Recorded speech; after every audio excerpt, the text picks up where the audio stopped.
শিক্ষার্থী বন্ধুরা, আসসালামু আলাইকুম। ইংরেজি প্রথম পত্র বিষয়ের আমাদের প্রশ্নটি দেখব। তার আগে আমরা দেখে নেই যে মান বন্টনে আসলে কি রয়েছে। ইংরেজি প্রথম পত্র ১০০ নম্বরের পরীক্ষা হবে। তো ১০০ নম্বরের পরীক্ষা হলে এক্ষেত্রে কোথা থেকে কি প্রশ্ন আসবে সেটা একটু দেখে নিই আগে। ইংলিশ ফার্স্ট পেপার ৭০ মার্কস হচ্ছে তোমার রিডিং পার্ট থেকে আসবে আর রাইটিং পার্ট থেকে আসবে ৩০ নম্বর। রিডিং পার্ট থেকে কি প্রশ্ন আসবে? একটা সিন প্যাসেজ থাকবে। সেই প্যাসেজের আলোকে এমসিকিউ প্রশ্ন থাকবে ৭টা, ৭টার জন্য ৭ মার্ক থাকবে। অ্যান্সারিং কোশ্চেনের অ্যান্সার দেওয়া লাগবে, প্রশ্ন থাকবে সেটার অ্যান্সার দেওয়া লাগবে ৫টা, ৫ দুগুণে ১০, ১০ মার্ক থাকবে। Fill in the gaps, gap filling থাকবে ৫টা, ৫টা থেকে ৫ mark. Vocabulary, synonym or antonym এটা থেকে ৫টা থেকে ৫ মার্ক। এটা কিন্তু আরেকটা সিন প্যাসেজ। টোটাল তোমাদের ৩টা প্যাসেজ আসবে। এর মধ্যে ২টা সিন প্যাসেজ। সিন প্যাসেজ হচ্ছে যেটা বই থেকে আসে। বইয়ের যে প্যাসেজ গুলো আছে সেখান থেকে আসবে। ২টা সিন প্যাসেজ, একটা থেকে হচ্ছে এমসিকিউ কোশ্চেন আর গ্যাপ ফিলিং আসবে।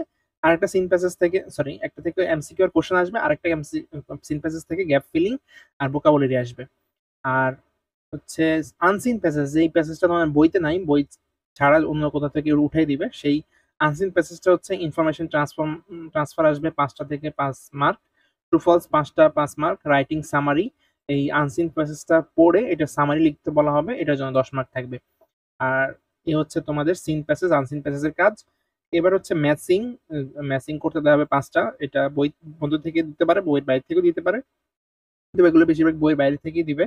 ম্যাচিং ৫টার জন্য ৫ মার্ক। রিঅ্যারেঞ্জ সেন্টেন্স ৮টার জন্য ৮ মার্ক। ১০ নম্বর হচ্ছে answering question from poems in English for today, any 5 out of 8। ৮টা প্রশ্ন থাকবে। ইংরেজি যে কবিতাগুলো আছে বইয়ের, সেই কবিতার গুলো থেকে ৮টা প্রশ্ন থাকবে। এর মধ্যে ৫টা প্রশ্ন আনসার দেওয়া লাগবে। প্রতিটির জন্য ২ মার্ক করে ১০ মার্ক বরাদ্দ থাকবে। এবার আসি রাইটিং পার্ট, যেটা আমরা লিখতে হবে, রচনামূলক অংশ যেটা। এখানে কমপ্লিটিং স্টোরিজ থাকবে। একটা স্টোরি ১ লাইন বা ২ লাইন দেওয়া থাকবে। সেখান থেকে পুরো স্টোরিটা কমপ্লিট করতে হবে। সেখানে ১০ মার্ক থাকবে। রাইটিং প্যারাগ্রাফ, একটা প্যারাগ্রাফ লিখতে বলা হবে ১২০ ওয়ার্ডের মধ্যে, সেটার জন্য ১০ মার্ক। একটা ডায়ালগ লিখতে বলা হবে, সেটার জন্য ১০ মার্ক। টোটাল ১০০ মার্কের ইংলিশ ফার্স্ট পেপার পরীক্ষা হবে। তো চলো আমরা প্রশ্নটি দেখে নেই। আসসালামু আলাইকুম শিক্ষার্থীরা। অষ্টম শ্রেণীর শিক্ষার্থীরা, তোমাদের ইংলিশ ফার্স্ট পেপার যে প্রশ্ন 70 মার্ক হচ্ছে রিডিং টেস্ট। এখানে আমরা প্রশ্নটি দেখে নেই। এই প্রশ্নটি প্রথম সিন প্যাসেজ থেকে এসেছে। সিন প্যাসেজটি হচ্ছে পিপলস মিউজিক, এটা তোমাদের বইতেই আছে, ইউনিট 1 লেসন 1 এর বি। তোমরা সেখান থেকে দেখে নিবে মাই মিউজিক অ্যালবাম পর্যন্ত।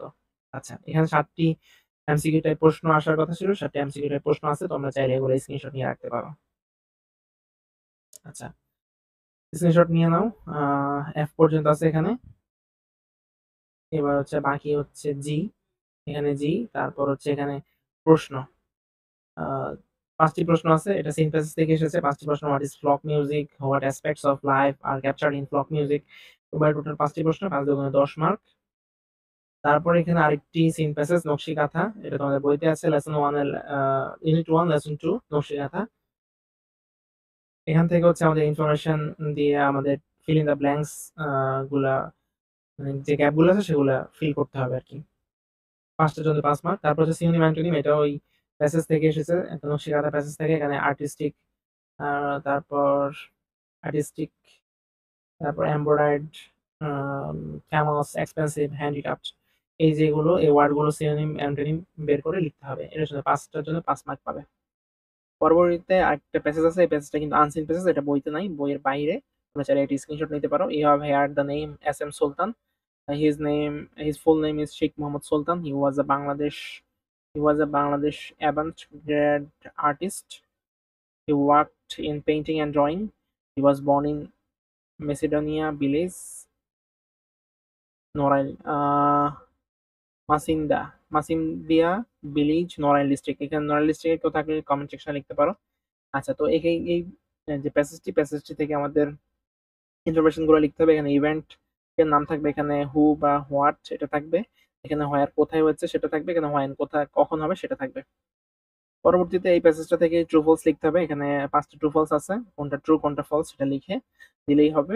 তারপর হচ্ছে সামারি, এই প্যাসেজটা পড়ে এটার পুরো একটা সামারাইজ করতে হবে, মানে সারাংশ সারমর্ম যেভাবে আমরা লিখি ঠিক সেভাবেই সামারাইজ করে মূল সারাংশটুকু লিখলেই চলবে। তারপর অষ্টমে হচ্ছে, এটা আবার কেউ বড় করে না, ১০ মার্ক পাওয়ার জন্য ওই যে ৩-৪ পৃষ্ঠা লিখবে এমন না, এটা ২-৩ লাইন বা ৪ লাইনের বেশি লেখা উচিত না আসলে। ঠিকভাবে যদি লিখো ইনফরমেশন দিয়ে, ৪ থেকে ৫ লাইনের মধ্যে লিখে দিতে হবে, এর বেশি লেখা উচিত না। 8 নাম্বার হচ্ছে কলাম। ২ টা কলাম আছে। কলামগুলো ম্যাচিং ২ টা থাকতে ৩ টা থাকতে পারে। কলামগুলো ম্যাচিং করে সেন্টেন্সটা কমপ্লিট করতে হবে। ২ টা কলামে ২ রকম সেন্টেন্স আছে। যেটার সাথে যেটা মিলে সেটা দেখিয়ে কলাম কমপ্লিট করতে হবে। ৯ হচ্ছে আচ্ছা কলামটা দেখে নাও পুরাটা। স্ক্রিনশট নিয়ে নিতে পারো। ৯ এ রিঅ্যারেঞ্জ আছে। আমাদের যেই সেন্টেন্সগুলোর অর্ডার ঠিক নাই। সাবজেক্টের জায়গায় নাই, অবজেক্টের জায়গায় নাই, ভার্বের জায়গায় নাই। তো আমরা এগুলো ঠিক করব। জাস্ট প্লেস ঠিক করে দিলেই সেন্টেন্সটা ঠিক হয়ে যাবে। তো রিঅ্যারেঞ্জ করব। এটা ৮ টা সেন্টেন্সের জন্য ৮ মার্ক পাবো। এখানে ৮ টা সেন্টেন্সই আছে, তোমরা স্ক্রিনশট নিয়ে নিতে পারো। ১০ এ হচ্ছে ফলোইং দ্যা কোয়েশ্চেন অ্যান্সার দিতে হবে, যেগুলোর হচ্ছে পোয়েম থেকে প্রশ্ন করা হয়েছে। তোমাদের বইয়ে যে কবিতা আছে সেই কবিতা থেকে প্রশ্ন করা হয়েছে। ৮ টি প্রশ্নের মধ্যে ৫ টি প্রশ্নের অ্যান্সার দেওয়া লাগবে। হাসন রাজা, তারপর হচ্ছে ওহ দে সে, সামথিং টোল্ড দ্য ওয়াইল্ড গিজ, গ্রিন এস্কেপ, কন্টেম্পলেশন।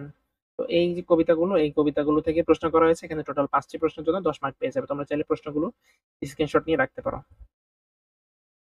আচ্ছা, এবার রাইটিং টেস্টে আসি। রাইটিং টেস্টে আমাদের ২ টা কাজ। একটা হচ্ছে আমাদের কমপ্লিটিং স্টোরি, একটা স্টোরি দেওয়া থাকবে সেটা কমপ্লিট করতে হবে। আর হচ্ছে একটা ডায়ালগ আসবে। স্টোরিটা কি দেখো, from the very young age Mugdha always spoke up against injustice. So when we saw the students fighting against the fascist Hasina government for their dash dash, এটা আমরা জানি যে মুগ্ধ, মীর মুগ্ধর কথা তোমার স্মরণ আছে। আমি নিশ্চয়ই বিশ্বাস করি যে ২০২৪ সালের যে জুলাই আন্দোলন, সেখানে মীর মুগ্ধ পানি লাগবে পানি নামে যেই মীর মুগ্ধ, সেই মীর মুগ্ধর স্টোরিটা এখানে দেওয়া আছে। তোমরা এখান থেকে স্টোরিটা কমপ্লিট করতে পারবে আশা করছি। তারপর হচ্ছে আমাদের যে প্যারাগ্রাফ, জুলাই আপরাইজিং সম্পর্কে যে আমাদের যে প্যারাগ্রাফটি রয়েছে, সেই প্যারাগ্রাফ এখানে আসবে। সেই প্যারাগ্রাফ টি এসেছে জুলাই আপরাইজিং 2024 ইন ১৫০ ওয়ার্ডের মধ্যে প্যারাগ্রাফটি শেষ করতে হবে। এটার জন্য ১০ মার্ক এবং লাস্টে একটা ডায়ালগ থাকবে। ইন্ডিডিয়াস কমিশন স্টুডেন্ট মুভমেন্ট ২০২৪। ২০২৪ এর যেই বৈষম্যবিরোধী ছাত্র আন্দোলন সেই সম্পর্কে একটা ডায়ালগ লিখতে বলা হবে। এবং একটা জুলাই আপরাইজিং ২০২৪ এর যে আন্দোলন, গণ অভ্যুত্থান বা গণ আন্দোলন, সেই আন্দোলন সম্পর্কে একটা প্যারাগ্রাফ লিখতে বলা হয়েছে। এই হচ্ছে আমাদের প্রশ্ন। আশা করছি ভিডিওটি বেশি বেশি বন্ধু শেয়ার করে দিবে আর তোমরা এই প্রশ্নগুলো ভালোভাবে প্র্যাকটিস করবে। এছাড়াও নিজেরা আরো প্রশ্ন প্র্যাকটিস করবে, কারণ হুবহু কখনো প্রশ্ন আসার সম্ভাবনা নেই, কারণ এখন পুরো বাংলাদেশে একই প্রশ্নের পরীক্ষা হয় না, আলাদা আলাদা প্রশ্নের পরীক্ষা। আমরা জাস্ট তোমাদেরকে আইডিয়া দিলাম। আমরা আশা করছি তোমরা আইডিয়া কাজে লাগিয়ে সামনে ভালো পরীক্ষা দিবে। ধন্যবাদ সবাইকে। Till then take care.